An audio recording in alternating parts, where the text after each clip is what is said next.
Good evening to all of you. आप सभी बच्चों का हमारे यूट्यूब चैनल में बहुत बहुत स्वागत है।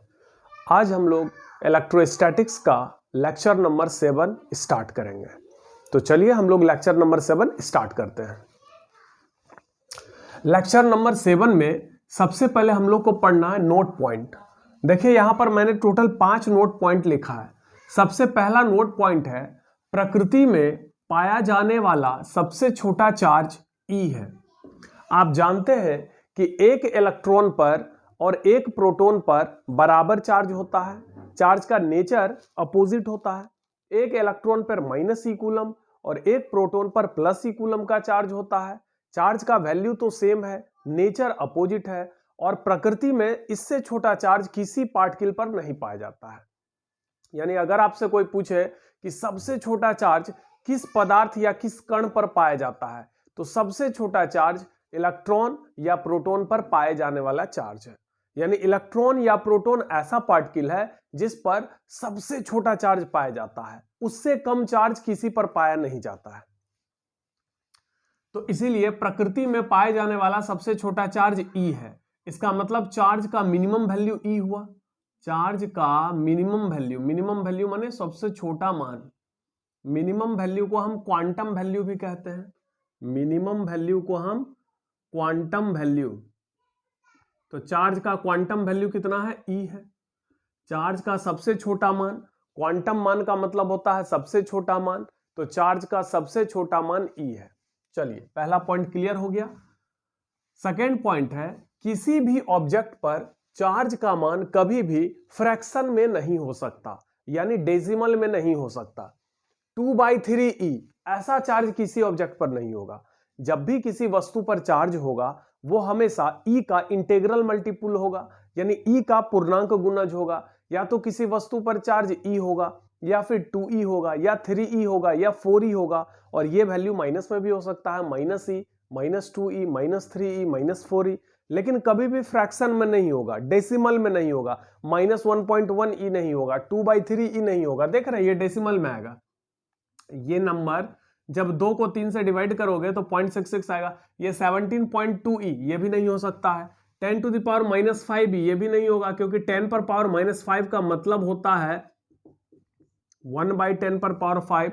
इसका मतलब हो जाएगा 0.00001। तो क्या ये फ्रैक्शन में होगा? नहीं। किसी भी ऑब्जेक्ट पर जो चार्ज होता है वो हमेशा E का इंटीग्रल मल्टीपुल होता है। इसी को कहते हैं चार्ज क्वांटाइज्ड है। चार्ज क्वांटाइज्ड है, इसका मतलब चार्ज का जो वैल्यू होगा वो हमेशा इंटीग्रल वैल्यू का क्वांटम वैल्यू का इंटीग्रल मल्टीपुल होगा। चार्ज क्वांटाइज्ड होता है, इसका सीधा मतलब है कि चार्ज का जो हायर वैल्यू होगा वो क्वांटम वैल्यू का इंटीग्रल मल्टीपुल होगा। ठीक है। Third, quarks. क्वार्क छोटे छोटे पार्टिकल होते हैं। क्वार्क्स जैसे इलेक्ट्रॉन, प्रोटॉन, न्यूट्रॉन छोटे छोटे पार्टिकल हैं, वैसे क्वार्क्स भी छोटे छोटे पार्टिकल होते हैं। क्वार्क्स बेसिकली 2 टाइप का होता है। वैसे तो क्वार्क्स 6 टाइप के होते हैं, लेकिन बेसिकली क्वार्क्स के 2 ही प्रकार हैं। एक होता है अप क्वार्क, एक होता है डाउन क्वार्क। अप क्वार्क, इस पर चार्ज होता है +2/3e। डाउन क्वार्क, इस पर चार्ज होता है -1/3e। क्वार्क बेसिकली 2 टाइप के होते हैं, अप क्वार्क, डाउन क्वार्क। वैसे क्वार्क के टोटल 6 टाइप हैं, up quark, down quark, top quark, bottom quark, charm quark and strange quark. इतने प्रकार के क्वार्क हो सकते हैं, लेकिन बेसिकली 2 ही टाइप हैं, up and down. Up quark पे कितना चार्ज होता है? +2/3e एंड डाउन क्वार्क पे -1/3e। लेकिन ऐसा माना गया है कि प्रोटॉन जो है, प्रोटॉन पर कितना चार्ज होता है? +e। और न्यूट्रॉन पर कितना चार्ज होता है? 0 कूलम। तो प्रोटॉन जो है वह 3 क्वार्क से मिलकर बना है, 2 अप क्वार्क और 1 डाउन क्वार्क। प्रोटॉन कितने क्वार्क से मिलकर बना है? प्रोटॉन 3 क्वार्क से मिलकर बना है, 2 अप 1 डाउन। जबकि न्यूट्रॉन 3 क्वार्क से मिलकर बना है, 2 डाउन क्वार्क 1 अप क्वार्क।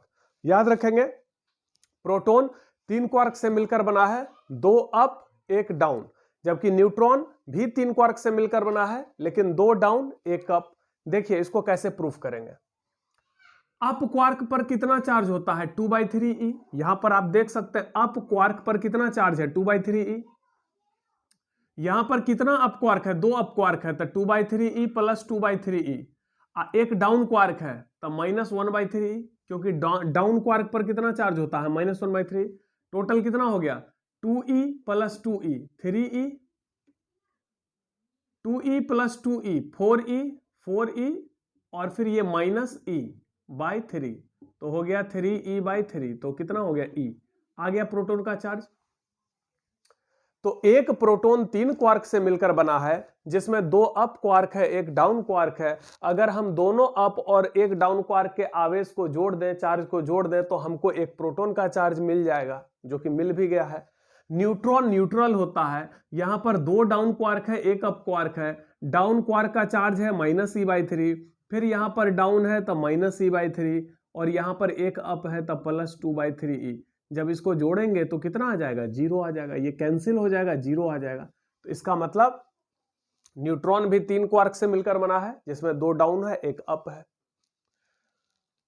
लेकिन ध्यान रखिएगा, क्वार्क जो है मुक्त अवस्था में नहीं पाया जाता है। इसीलिए चूंकि क्वार्क मुक्त अवस्था में नहीं पाया जाता है, इसका सीधा अर्थ है कि प्रोटॉन और न्यूट्रॉन को अगर हम तोड़ेंगे तो क्वार्क निकलेगा।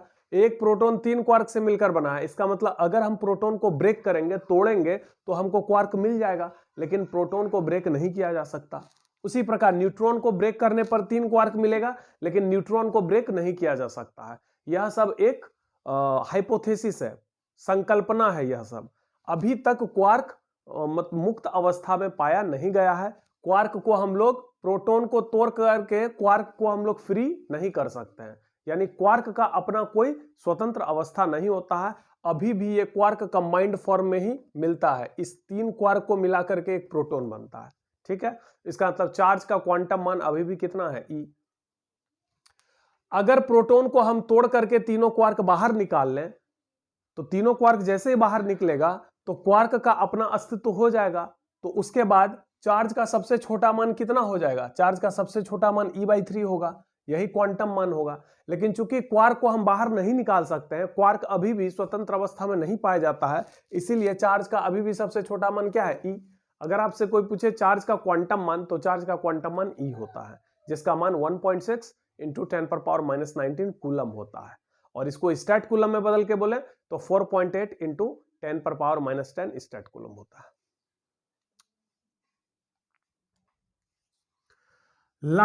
लाइट किससे मिलकर बनता है, फोटोन से मिलकर बना है। ध्यान रखिएगा, प्रकाश जो है बहुत छोटे छोटे कणों से मिलकर बना है, जिसे फोटोन कहते हैं। किसी एक फोटोन का एनर्जी ऑफ 1 फोटोन, इसका फॉर्मूला होता है H × न्यू, जहां H प्लैंक्स कांस्टेंट है, न्यू फ्रीक्वेंसी है। न्यू क्या है, फ्रीक्वेंसी है। फ्रीक्वेंसी यानी लाइट की फ्रीक्वेंसी है। फ्रीक्वेंसी को हिंदी में क्या कहते हैं, आवृत्ति। प्रकाश की आवृत्ति है। और H क्या है, प्लैंक्स कांस्टेंट। प्लैंक एक साइंटिस्ट का नाम है, प्लैंक्स कांस्टेंट। तो बताइए, किसी एक फोटोन के एनर्जी का फॉर्मूला होता है H न्यू। प्रकाश किससे मिलकर बना है, छोटे छोटे कणों से मिलकर बना है, जिसे क्या कहते हैं, जिसे फोटोन कहते हैं। किसी एक फोटोन के एनर्जी का फॉर्मूला होता है H न्यू, जहां H प्लैंक्स कांस्टेंट है, न्यू फ्रीक्वेंसी ऑफ लाइट है। तो इसीलिए एनर्जी ऑफ लाइट, प्रकाश की ऊर्जा कैसे निकालेंगे। तो मान लो किसी प्रकाश में n फोटोन है और एक फोटोन की एनर्जी है H न्यू, तो n फोटोन की एनर्जी क्या हो जाएगी, n × H न्यू।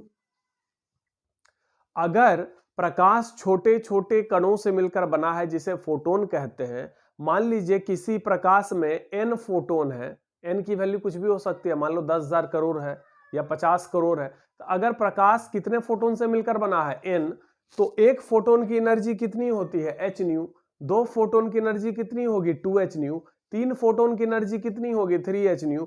तो n फोटोन की एनर्जी कितनी होगी, NH न्यू। तो पूरे लाइट का एनर्जी निकल जाएगा, E लाइट मतलब एनर्जी ऑफ लाइट कितना निकल जाएगा, NH न्यू। अब यहां पर देखिए, एटम के सबसे अंदर में क्या होता है, न्यूक्लियस। उसके बाद क्या होता है, ऑर्बिट होता है। ये फर्स्ट ऑर्बिट है, सेकेंड ऑर्बिट है, थर्ड ऑर्बिट है। ऑर्बिट में इलेक्ट्रॉन क्या करता है, चक्कर लगाता है। तो चूंकि इलेक्ट्रॉन चक्कर लगाता है ऑर्बिट में, इसलिए इलेक्ट्रॉन का जो कोणीय संवेग होगा, एंगुलर मोमेंटम ऑफ इलेक्ट्रॉन, यानी इलेक्ट्रॉन का जो कोणीय संवेग होगा, इसका फॉर्मूला बोर ने, नील्स बोर नाम के साइंटिस्ट ने क्या दिया था, NH/2π। इस फॉर्मूला को पहले याद करें। जहां n क्या है, ऑर्बिट नंबर है, और h क्या है, प्लैंक्स कांस्टेंट है। n हमारा क्या है, ऑर्बिट नंबर यानी कक्षा संख्या है, n हो गया ऑर्बिट नंबर, और h आपका क्या हो गया, प्लैंक्स कांस्टेंट। h क्या हो गया, प्लैंक्स कांस्टेंट। h क्या हो गया, प्लैंक्स कांस्टेंट। h क्या हो गया, प्लैंक्स कांस्टेंट। तो बताइए इलेक्ट्रॉन का कोणीय संवेग, इलेक्ट्रॉन का कोणीय संवेग क्या होता है, NH/2π। तो बताइएगा इलेक्ट्रॉन का कोणीय संवेग पहला कक्षा में कितना होगा, तो पहला कक्षा के लिए n का मान 1 होगा, तो n का मान 1 रखेंगे तो h/2π होगा। दूसरा कक्षा के लिए 2h/2π होगा, तीसरा कक्षा के लिए 3h/2π, चौथा कक्षा के लिए 4h/2π, पांचवा कक्षा के लिए 5h/2π। इसका मतलब कि इलेक्ट्रॉन का जो एंगुलर मोमेंटम है, इलेक्ट्रॉन का जो कोणीय संवेग है, उसका सबसे न्यूनतम मान यानी सबसे छोटा मान कितना है, h/2π। इससे बड़ा मान कितना है, 2h/2π। उससे बड़ा मान 3h/2π। यानी एंगुलर मोमेंटम का जो क्वांटम वैल्यू है वो h/2π है। क्वांटम वैल्यू का मतलब होता है सबसे छोटा वैल्यू। किसी भी चीज का जो सबसे छोटा मान होता है उसको क्वांटम वैल्यू कहते हैं। तो बताइए एंगुलर मोमेंटम का सबसे छोटा मान कितना है, सबसे छोटा मान h/2π है, जो कि पहले कक्षा में घूमने वाले इलेक्ट्रॉन का एंगुलर मोमेंटम होगा। उसी प्रकार दूसरे कक्षा में घूमने वाले इलेक्ट्रॉन का एंगुलर मोमेंटम होगा 2h/2π। तीसरे कक्षा में घूमने वाले इलेक्ट्रॉन का एंगुलर मोमेंटम होगा 3h/2π। nवें कक्षा में, nवां कक्षा में nth ऑर्बिट में घूमने वाले इलेक्ट्रॉन का एंगुलर मोमेंटम होगा nh/2π। तो इसका मतलब इलेक्ट्रॉन का जो कोणीय संवेग है उसका सबसे छोटा मान h/2π है, इसी को क्वांटम वैल्यू कहते हैं। और बाकी जो हाइयर वैल्यू है, एंगुलर मोमेंटम का जो हाइयर वैल्यू है वो क्वांटम वैल्यू यानी h/2π का इंटीग्रल मल्टीपुल है, जहां n क्या है, इंटीजर है यानी पूरा पूरा नंबर है। इसका मतलब कि इलेक्ट्रॉन का जो कोणीय संवेग है वह भी क्या है, क्वांटाइज्ड है। क्वांटाइज्ड है मतलब इलेक्ट्रॉन का जो कोणीय संवेग होगा वह क्वांटम वैल्यू का ही इंटीग्रल मल्टीपुल होगा, ठीक है। और लाइट की जो एनर्जी है वह भी क्या है, क्वांटाइज्ड है। इसका मतलब यहां पर लाइट का जो एनर्जी है उसका क्वांटम मान कितना है, h न्यू। लाइट के एनर्जी का सबसे छोटा मान है h न्यू, ठीक, उससे बड़ा मान 2h न्यू। अगर लाइट में एक ही फोटोन है तो उसका वैल्यू होगा h न्यू। लाइट अगर 2 फोटोन से मिलकर बना है तो टोटल एनर्जी होगा 2h न्यू। लाइट में अगर 3 फोटोन है तो 3h न्यू। 3.5 फोटोन तो होगा नहीं, 3.25 फोटोन तो होगा नहीं। जब भी लाइट का एनर्जी होगा तो वो h न्यू यानी जो सबसे छोटा मान है जो कि एक फोटोन के एनर्जी के बराबर है यानी h न्यू का ही इंटीग्रल मल्टीपुल होगा, चाहे 2h न्यू हो, 3h न्यू हो, 4h न्यू। अगर प्रकाश n फोटोन से मिलकर बना है तब प्रकाश की ऊर्जा क्या होगी, nh न्यू। इसका मतलब प्रकाश की ऊर्जा जो है वह भी क्या है, क्वांटाइज्ड है। क्वांटाइज्ड है मतलब जो क्वांटम मान है उसी का इंटीग्रल वैल्यू होगा। प्रकाश की ऊर्जा का जो हाइयर वैल्यू होगा यानी बड़ा मान, वो क्वांटम मान का ही इंटीग्रल मान होगा, क्वांटम वैल्यू का ही पूर्णांक गुणज होगा। h न्यू होगा, 2h न्यू होगा, 3h न्यू होगा, 3.5h न्यू तो नहीं हो सकता है। प्रकाश की ऊर्जा जब भी होगी h न्यू के ही पूर्णांक गुणज में होगी यानी पूरा पूरा अंक के गुणक में होगी। इसी चीज को कहते हैं कि ये क्वांटाइज्ड है। तो क्या क्या चीज क्वांटाइज्ड हो गया, चार्ज क्वांटाइज्ड है, चार्ज क्वांटाइज्ड है। इसका मतलब किसी भी वस्तु पर जो चार्ज का मान होगा वो हमेशा E का ही पूर्णांक गुणज होगा। उसी प्रकार एंगुलर मोमेंटम यानी इलेक्ट्रॉन का जो कोणीय संवेग है वह भी क्या है, क्वांटाइज्ड है। इसका मतलब इलेक्ट्रॉन का जो कोणीय संवेग होगा वह क्वांटम मान का ही इंटीग्रल मल्टीपुल होगा। जबकि क्वांटम मान क्या होता है, h/2π। इलेक्ट्रॉन के कोणीय संवेग का सबसे छोटा मान होता है h/2π और उसी का पूर्णांक गुणज होगा बड़ा मान। और प्रकाश का जो ऊर्जा है वह भी क्या है, क्वांटाइज्ड। क्वार्क क्या है, तो ऐसा मान लिया गया है कि प्रोटॉन और न्यूट्रॉन क्वार्क से मिलकर बने हैं। प्रोटॉन 3 क्वार्क से मिलकर बना है और न्यूट्रॉन भी 3 क्वार्क से मिलकर बना है। क्वार्क बेसिकली 2 ही प्रकार का होता है, up quark, down quark. Up quark पे अधिक चार्ज होता है +2/3e, डाउन क्वार्क पे कम चार्ज होता है -1/3e। प्रोटॉन 2 अप क्वार्क और 1 डाउन क्वार्क से मिलकर बना है, जबकि न्यूट्रॉन 2 डाउन क्वार्क और 1 अप क्वार्क से मिलकर बना है, ठीक है, याद रखेंगे। तो क्वार्क क्या है, क्वार्क बहुत छोटा सा एलिमेंट्री पार्टिकल है जिस पर फ्रैक्शनल चार्ज होता है, यानी चार्ज का जो मान होता है वो पूरा पूरा इंटीजर में नहीं होता है, फ्रैक्शनल वैल्यू होता है, जैसे 2/3e, 1/3e। लेकिन क्वार्क को तोड़कर अभी भी हम निकाल नहीं सकते हैं। प्रोटॉन को तोड़कर क्या क्वार्क हम बाहर कर सकते हैं, नहीं कर सकते हैं, इसलिए क्वार्क स्वतंत्र अवस्था में नहीं पाया जाता है। किसी वस्तु पर चार्ज का जब भी मान होगा वो ई का पूर्णांक गुणज होगा, कभी भी 2/3e, 17.2e या 10⁻⁻5e इस तरह नहीं हो सकता है। चार्ज का जब भी मान होगा 1e, 2e, 3e, 4e, 5e पूरा नंबर में होगा।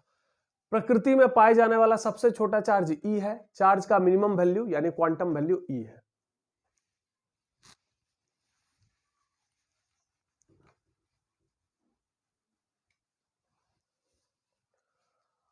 चार्ज का क्वांटम मान क्या है?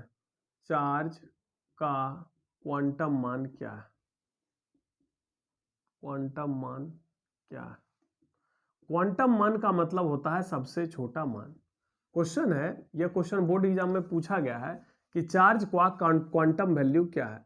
तो चार्ज का क्वांटम वैल्यू यानी सबसे छोटा मान क्या है? ई है, और ई का मान 1.6 × 10⁻⁻19 कूलम्ब होता है। और चार्ज का ऐसा ही मात्रक कूलम्ब है, जबकि सीजीएस मात्रक स्टेट कूलम्ब है। एक कूलम्ब बराबर होता है 3 × 10⁻9 स्टेट कूलम्ब। तो अगर हमको कूलम्ब को स्टेट कूलम्ब में बदलना है तो इस संख्या से गुना करना होगा। तो यहाँ पर जो इतना कूलम्ब है, इस कूलम्ब को हम स्टेट कूलम्ब में कैसे बदलेंगे? तो 1.6 × 10⁻⁻19 को हम मल्टीप्लाई करेंगे 3 × 10⁻9 से, तो यह किस में बदल जाएगा? स्टेट कूलम्ब में। अब 1.6 × 3 कितना हो गया? 4.8, 10⁻⁻19 + 9 -10 स्टेट कूलम्ब। तो चार्ज का जो क्वांटम मान होता है यानी सबसे छोटा मान, उसका वैल्यू कूलम्ब में इतना होता है और स्टेट कूलम्ब में इतना होता है। यह दोनों उत्तर याद रखेंगे आप लोग। बोर्ड परीक्षा में पूछा गया क्वेश्चन है कि चार्ज का क्वांटम मान सीजीएस यूनिट में क्या होता है। तो आप बताइए, चार्ज का क्वांटम मान ई है, तो इसका मान एसआई सिस्टम में ये है, एसआई सिस्टम यानी कूलम्ब में ये है। और सीजीएस सिस्टम को ईएसयू सिस्टम भी कहते हैं, यानी इलेक्ट्रोस्टैटिक यूनिट सिस्टम। तो इस सिस्टम में यानी ईएसयू सिस्टम में चार्ज के क्वांटम वैल्यू का मान ये है 4.8 × 10⁻10 स्टेट कूलम्ब। यह दोनों मान याद रखिएगा। चलिए अब हम लोग अगले लेक्चर में मिलते हैं। अगले लेक्चर में हम पढ़ाएंगे आपको कूलम्ब्स लॉ। ठीक है, थैंक यू।